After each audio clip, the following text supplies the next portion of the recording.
So here's the problem that experts have. You are, in our vocabulary, you are what we call expert writers.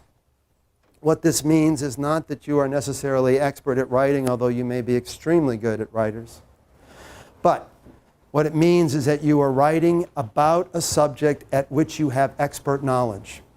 You are not like high school students who are using their writing to introduce themselves to something at a fairly basic level. You are operating at the most sophisticated levels. When I work with faculty on this and other campus, I am working with people who are, after all, on the frontiers of knowledge. They're thinking stuff nobody's thought before. This is very hard stuff. So, here's what you're doing. You are thinking about your world in very difficult ways. This is a terrifically good thing, and it's the source of most of the value of your work. Now, you are also writing about that world. And this is where it starts, the problem starts arising. Unlike a journalist, almost surely you are using your writing process to help yourself think. In other words, the thinking that you're doing is at such a level of complexity that you have to use writing to help yourself do your thinking.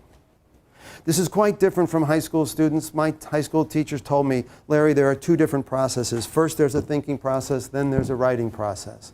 I had a teacher who said to me, you are not ready to write your first word until you are finished thinking. And she said to me, to prove this to you, I'm going to have you, whenever you turn in a paper, I'm going to have you turn in the outline you use to do your thinking. This was not a problem for me. First I wrote the paper, then I wrote the outline. But I thought I was the only one.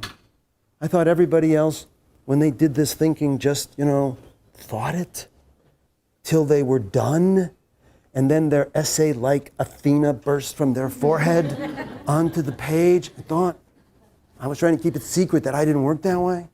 Nobody works that way.